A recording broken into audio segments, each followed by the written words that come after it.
So it gives us a link between the kinetic energy of uh, micro objects like building blocks of matter, atoms, and molecules, um, and some macroscopic parameter which we actually can measure,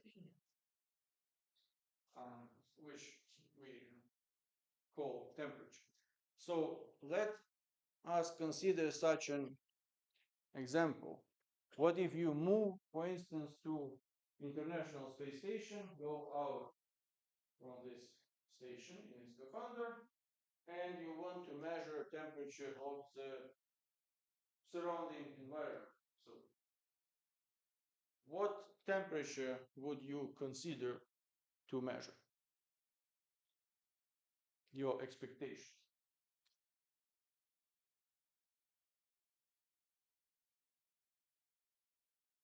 Does it really even make sense to measure temperature under such conditions?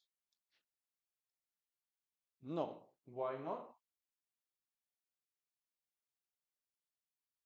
Why you can measure temperature here, put some thermometers and measure temperature, but in space, also keep like this thermometer, try to measure temperature of the environment, but it doesn't make sense. The temperature is almost close to absolute zero. We can discuss this question. For sure, it depends very much on conditions, but no, it's not. Even if it is very close to absolute zero, you still should be able to measure it. The absence of particles. Exactly. So that is a free space, like vacuum. There are no atoms and molecules. That's the point, because we just mentioned that temperature is some macroscopic parameter which related to kinetic energy of molecules and atoms. If there are no molecules and atoms, measuring temperature doesn't make sense anymore. However, you could measure, for instance, with a thermometer, temperature of the structure of the International Space Station. So you can attach thermometer to this aluminum frame of the International Space Station, let's say, and measure its temperature. Then it makes sense because obviously there is some matter, there are atoms, atoms, which possess some kinetic energy. So you can measure temperature, and the temperature will really strongly depend on conditions because we don't have mechanism of dissipation of energy via convection because there is no any environment around this material in space. So there is only radiative mechanism of dissipation of energy. We will discuss it a little bit later. But that means if, for instance, this site of the International Space Station will be illuminated with sun, its temperature will be really high. So it will go higher than 100 degrees Celsius because of energy which it receives from the sun, and it doesn't have where to give it via convection because it's free space. So cooling happens only via radiation. That is not the most efficient way to cool down. So temperature will increase quite a lot.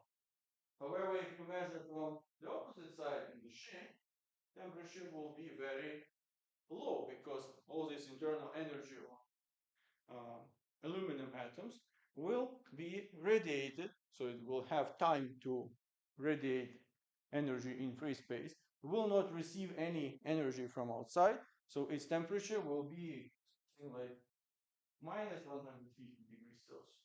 That will be very low. You feel what a difference. We go from plus 100 something to minus 100 something. So materials which are used in space, they require way stricter selection, bless you, than any other materials which are used in like terrestrial application, like on the surface of the Earth, because we do not deal with such extreme temperature differences here in our living environment on the surface of Earth. So we figure out that in order to measure temperature and the temperature makes any sense, physical meaning, we need to have matter. Otherwise, in free space, temperature is not uh, doesn't have any physical meaning. So now let us talk about the ways how we measure that. How, what kind of instruments we're using for that? Any suggestions?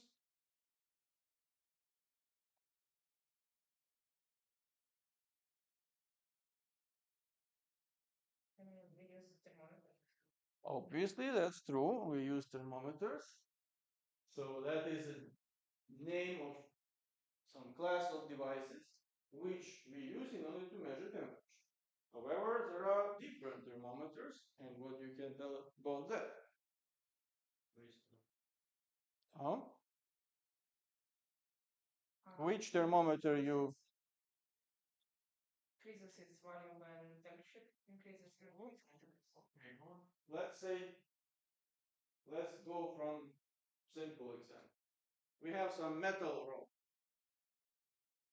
So as temperature increases, we experience some thermal expansion. Can we use this metal rod as a thermometer? Okay. No, Why not?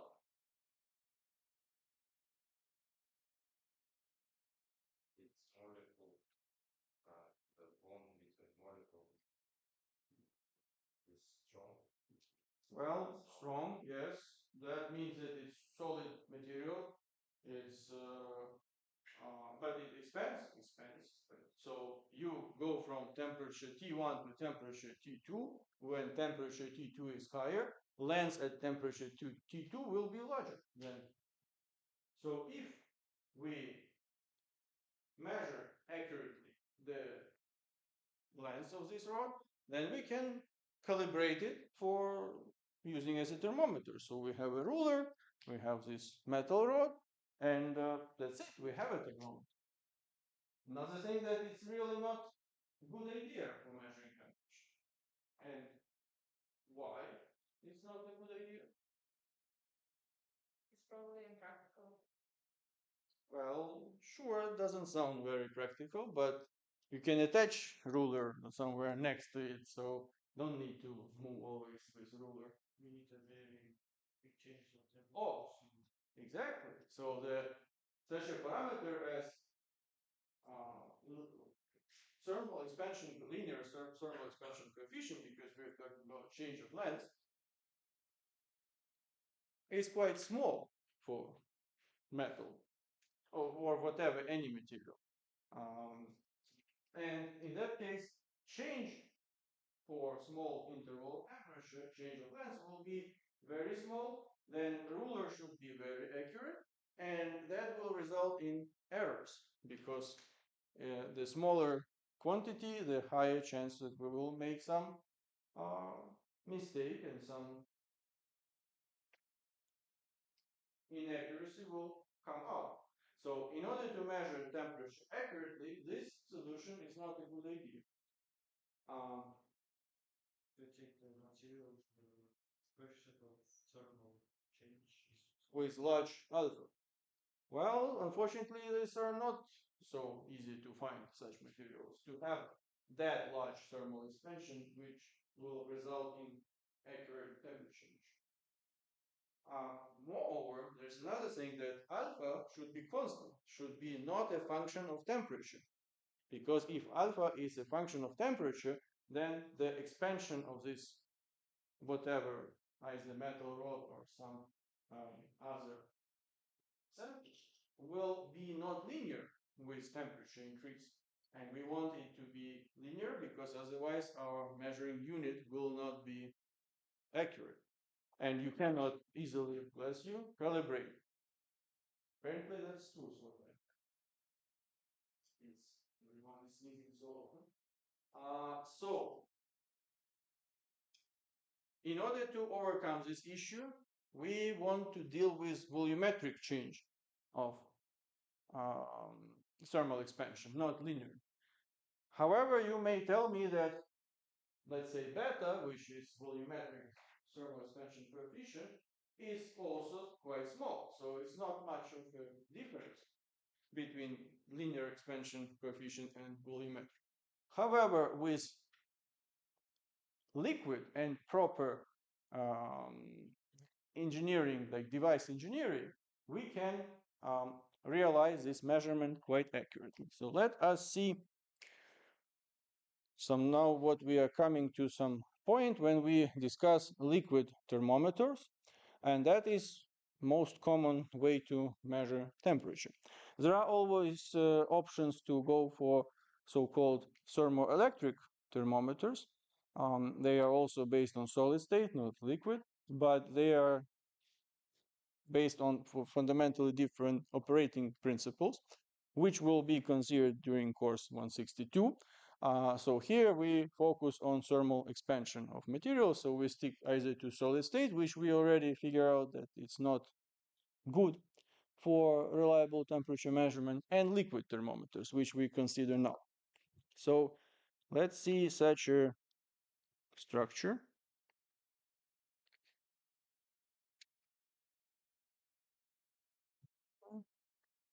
And here it's sealed. So we have working liquid inside this glass tube. Then we place it in some boiling liquid, let's say, with temperature T1, and want to measure temperature at this in this environment. So here it is. There's the edge between working liquid and free space in the tube. And now when we take such liquid thermometer at working like at normal temperature, let's say 25 degrees Celsius, we put it inside boiling water, which possesses temperature. Which is temperature of boiling water under normal conditions? 100 degrees Celsius. So we have much higher temperature. This liquid, working liquid, will come to thermal equilibrium with boiling water, and its temperature will increase quite a lot from 25 to 100 degrees Celsius. Obviously, that will cause some volumetric expansion. Uh, However, it will be still relatively small. So how we get to the point when we can easily see this volumetric expansion? Nevertheless, it is quite small. And that is design engineering of this thermometer, because we attach to some big reservoir with working liquid, very narrow, like small cross-section tube, glass tube. And in this case, since the cross-section is very small and change in volume is small, but cross-section is very small, then we need quite long distance along this tube for liquid to increase, to go up along the tube in order to feel this small change of volume. And that's the way how we can, with high accuracy, see small change of volume, which results in quite big linear change of this edge of liquid, which we see visually and can tell where it's positioned, and we can calibrate. So now the question is about the material working liquid. It's always about materials.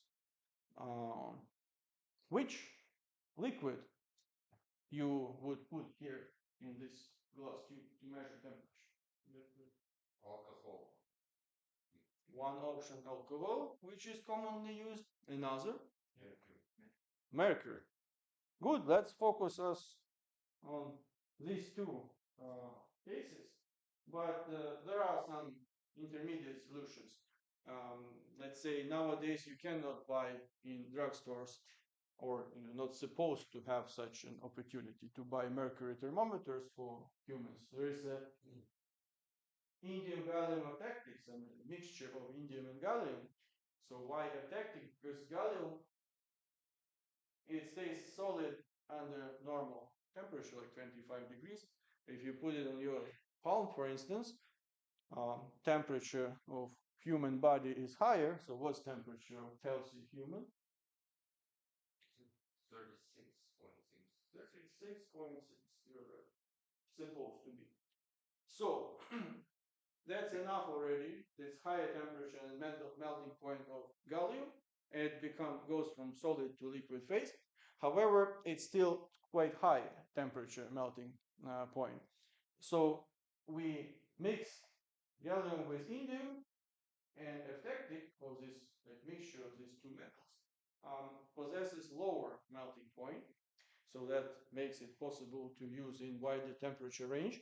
And now these medical thermometers are filled with still liquid metal, similar to mercury, but not so dangerous in terms of toxicity, which is good. By the way, about toxicity of mercury, so uh, if happens that in laboratory or somewhere else at home, if you still have mercury thermometers, if you break them occasionally, then, well, should not panic, should carefully collect all these drops of mercury and then call for some safety department for decontamination to be sure that you don't have anything left. But definitely it will not cause some irreversible harm to you during cleaning these drops of mercury. So that's not so dangerous because at normal temperature, its evaporation is not so intense. It takes a lot of time. So if you break a thermometer and forget about this, and over time breathe this vapor, that will definitely deposit in your lungs and affect your nerve system very badly. But if you collect it immediately, that should not be some catastrophe in your eyes and your understanding. So, by the way, people used to drink mercury. There are some digestion issues which used to be treated with swallowing mercury. And actually, that's not so bad because it's not inhaling vapor. So inhaling vapor, that is what the worst can happen to you. But don't consider that I motivate you to try drinking mercury. One guy was making fun that when you drink mercury, be sure that drops of mercury don't hit your feet because it can damage you. Mercury is quite dense material, so it's very heavy. A drop already can be quite painful. So, coming back to measuring temperature, why do you think mercury is the best material for accurate measurement of temperature?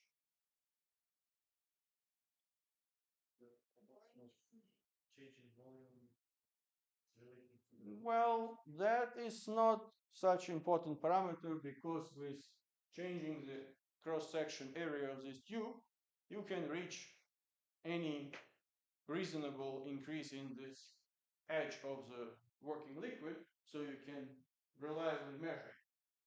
So that is not the key parameter. There is another feature of mercury which is unique in comparison. Huh? Well, it is low. It's, when under normal conditions mercury freezes. maybe it's similar to salt. Okay, so first of all, the melting point of mercury is minus 40 degrees Celsius. It's quite low, but it's not. It's rather disadvantage of mercury because melting point of alcohol is something minus 80 degrees Celsius. So that's why you can use alcohol thermometers at wider range. But still, it provides very accurate way to measure temperature. And you mentioned about something similar to solid. What did you mean? What is similar to solid in mercury? It is liquid metal, and the key word here is metal when we are looking for this property. And why? What is property which allows thermal conductivity? Yes. So this is a metal. No, nevertheless, it is liquid, but this is a metal here inside. And in order to get whole volume of this liquid, that's how it's calibrated. Whole volume of the liquid inside the thermometer should be at the same temperature. In order to quickly and reliably get the same, like the most accurate and the closest to uniform temperature distribution, we need very high thermal conductivity, which mercury provides. Another feature which is important is how mercury interacts with glass surface. It doesn't wet the glass, means it doesn't go up like this on the walls of glass. It stays like at the edges lower than the center. So that allows you very accurately identify the edge of mercury in your thermometer. Unfortunately, alcohol thermometers, like alcohol, wets the surface, so there's always some uncertainty. You cannot distinguish where is the edge. And coming back to thermal conductivity, why it actually important? So on this example, we have T1, it's our boiling water, and we have T2, it's environment, air. So T1 is much higher than T2. And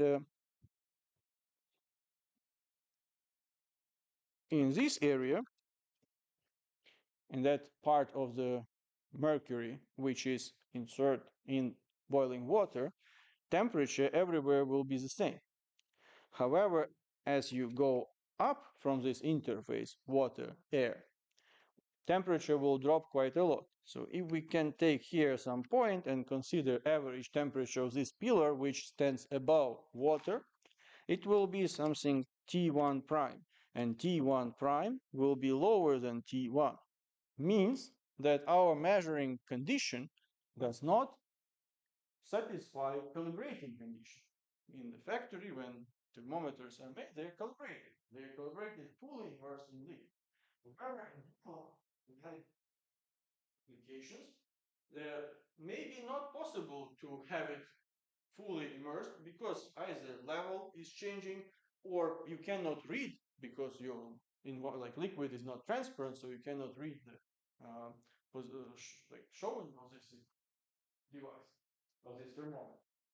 So that's why usually we have certain amount of not big but certain amount of working liquid standing above the interface of that environment where we measure temperature.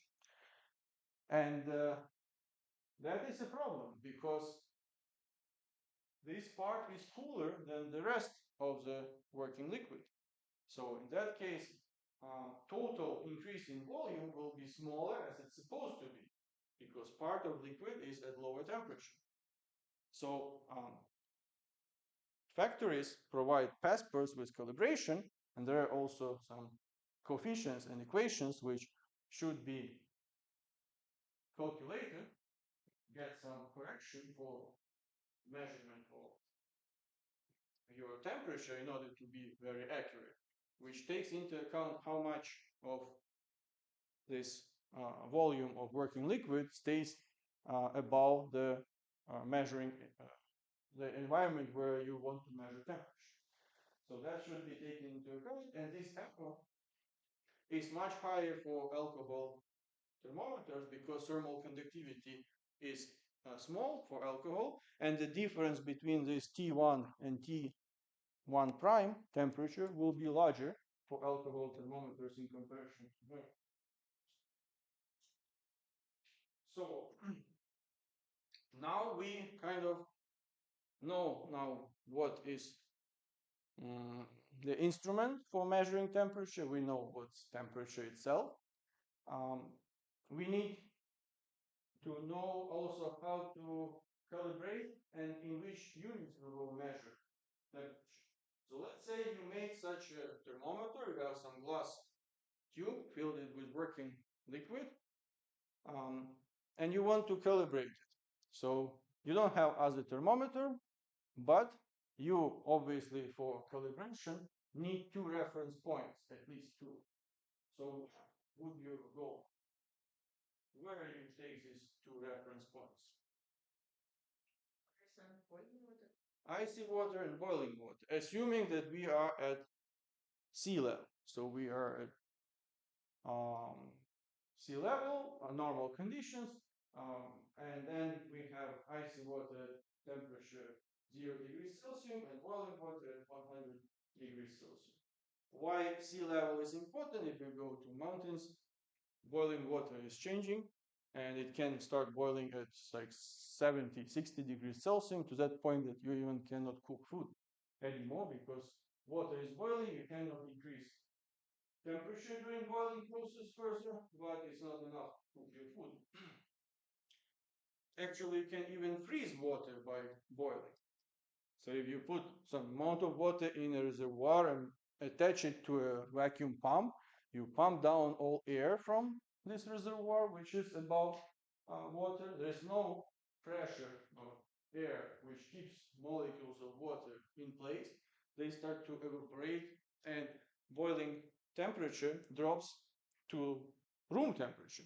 So at room temperature, water will start boiling, and since molecules will be pumped away with this vacuum pump, they will also bring with themselves not only mass but also energy. So they will cool down the amount of water which is still in this reservoir, and at some point it will cool down so much that it will freeze. So you will freeze water by letting it boil under vacuum conditions. That's why conditions for reference points should be at sea level.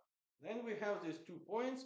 We measure level of this, let's say, mercury at 0 and 100 degrees Celsius, assuming that there is linear expansion. The expansion, volumetric expansion coefficient doesn't change over with temperature. We can divide this range by 100 and get degrees Celsius. So our thermometer will be calibrated. Um, of course, so far we were talking about temperature measured in degrees Celsius. However, it's not always the case. In United States, Canada, Fahrenheits are used to measure temperature. So we need to keep that in mind and have a transition between them if necessary. But commonly accepted in scientific unit for temperature measurement is Kelvin, which is absolute temperature. Since it's absolute temperature, it goes from 0 Kelvin, which is absolute zero. And how we calibrate it, we consider so-called triple point of water.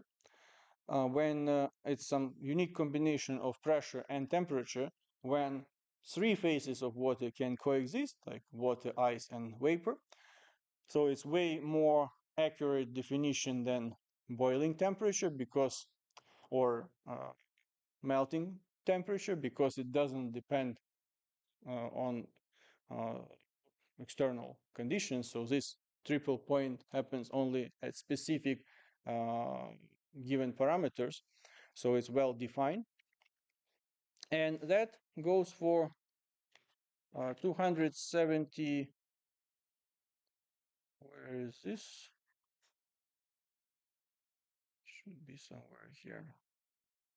273.16 degrees Celsius, if we consider it in degrees Celsius. So it's very close to 0 degrees Celsius. It's just something like 0.01 degrees Celsius difference. But that's a triple point is more scientific approach. So 1 Kelvin is defined as 1 over 273.16. Like 173rd part of range between 0 and triple point temperature. So for all calculations, further in the scope of molecular thermodynamics, we use absolute temperature, and also usually in all fields of science and engineering, quite often absolute temperature.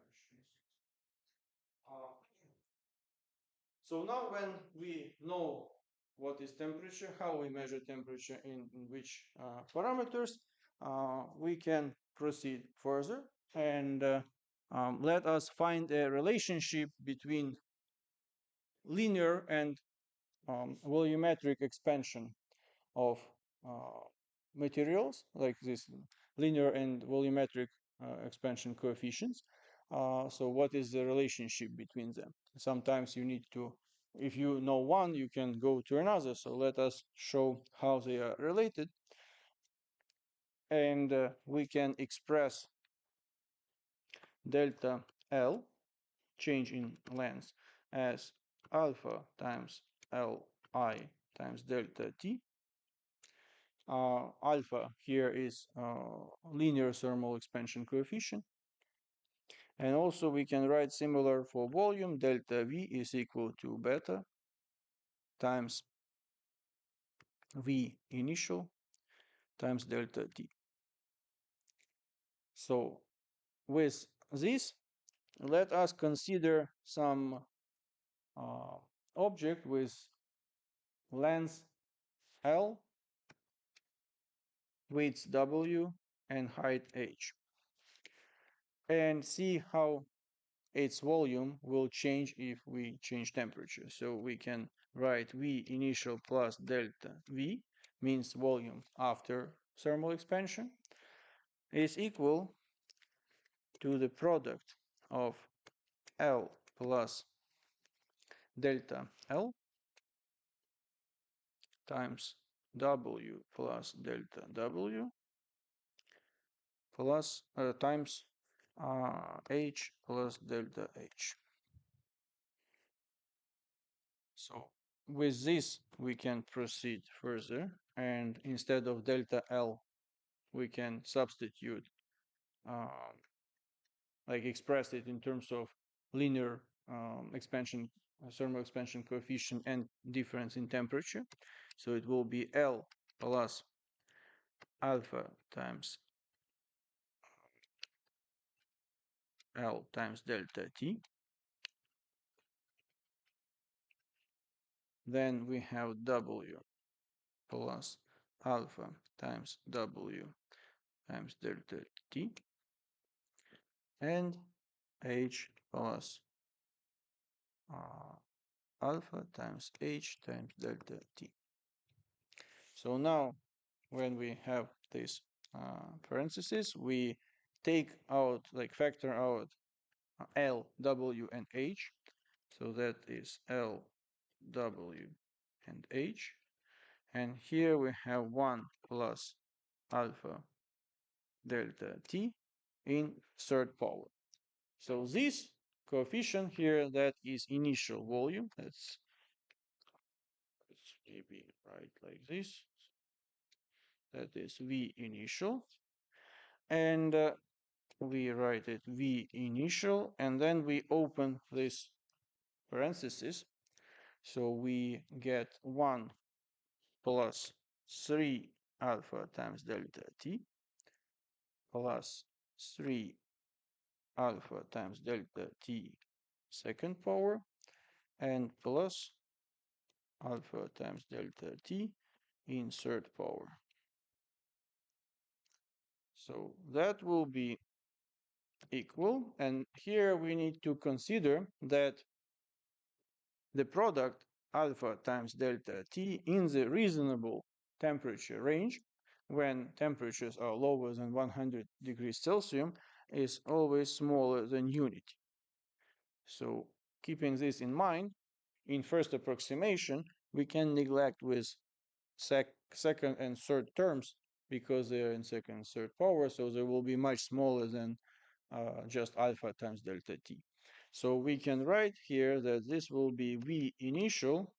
Let's maybe write from the beginning. So V initial plus delta V can be expressed as V initial times unity plus 3 alpha delta t. So now we divide left and right side by V initial, and we get unity plus relative change in volume, delta V over V initial, and that will be equal to unity plus 3 alpha times delta t. We cancel out this, and finally we write that change in volume is equal to 3 alpha times V initial times delta t.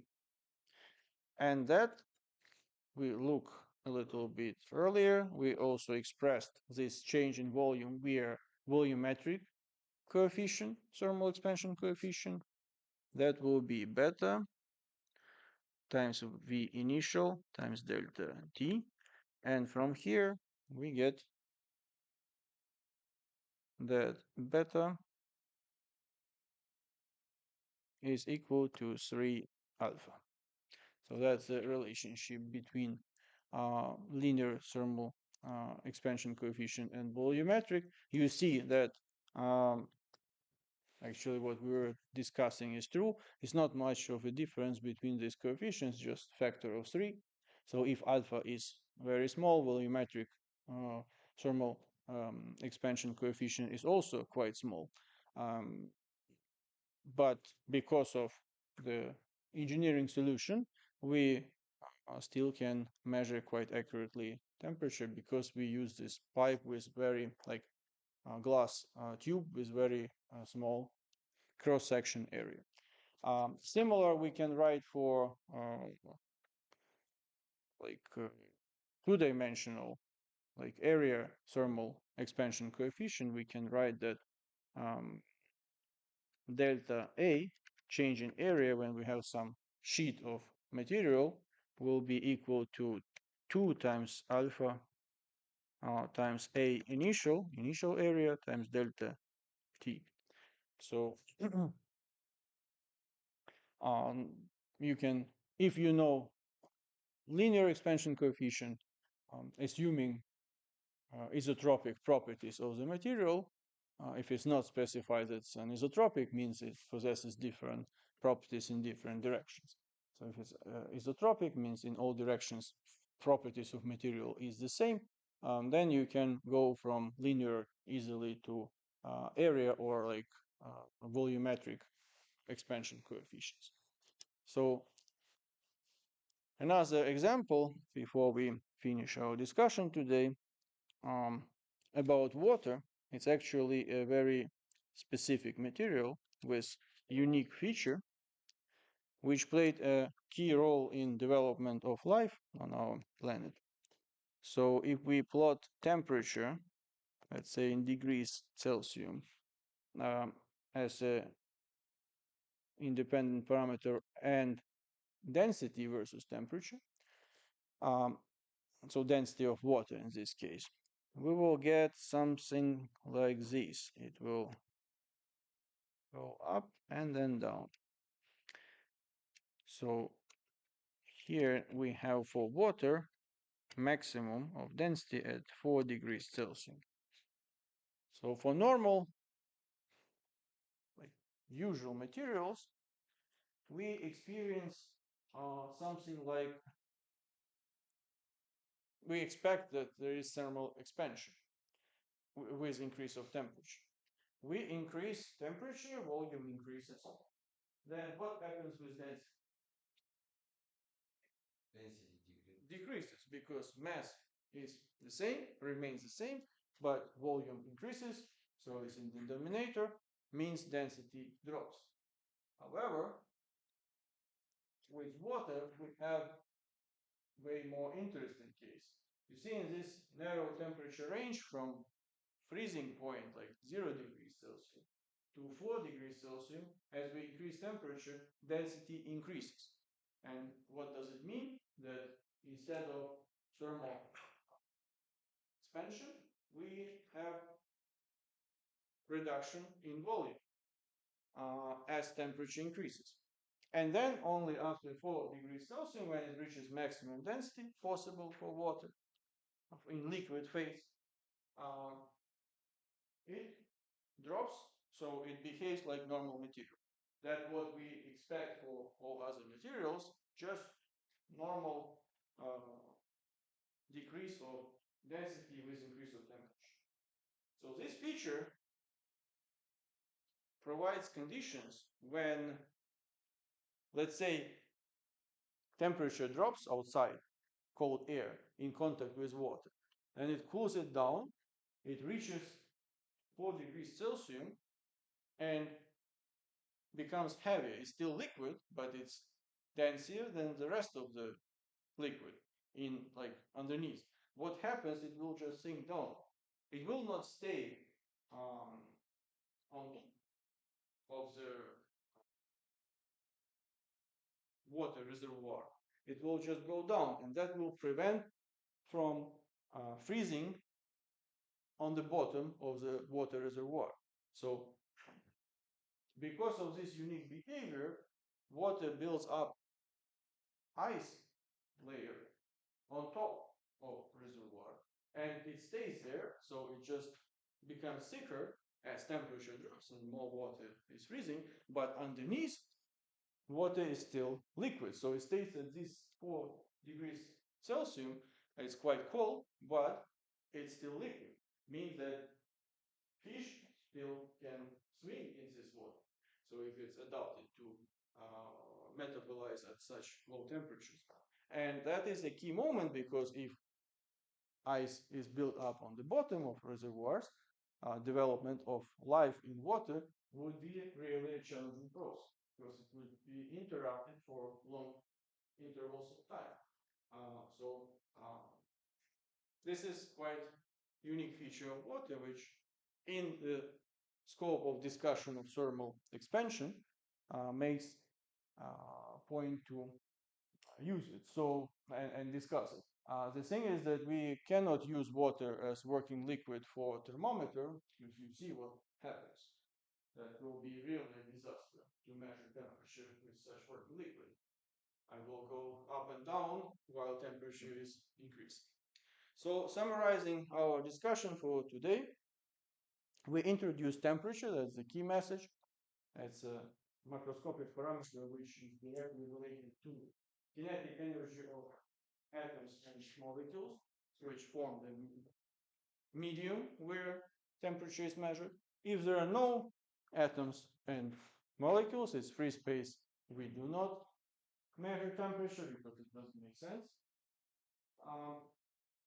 The way how we measure temperature, we use in the discussion, in scope of our discussion, liquid thermometers, because combination of volumetric change of like thermal expansion and device engineering with introducing this small cross-section area glass tube provides us an opportunity to measure accurately temperature. Mercury is the working liquid because that provides us the highest accuracy thanks to its high thermal conductivity. It's a metal, nevertheless it's liquid. And also it doesn't back glass. That's a feature. Alcohol, it just can work at wider temperature range, however, less accurately. And we also found the relationship between linear thermal expansion and volumetric thermal expansion coefficients. So if you have assume isotropic material and no linear thermal expansion coefficient, then you can easily go for volumetric thermal expansion coefficient. So also mention about unique feature of water. So we will continue discussing thermodynamics further. So in particular, we will focus on basic features and definition of ideal gas and heat transfer. So that will be topics of our discussion for next time on Friday. Have a good evening and see you next time. Thank you very much for your attention.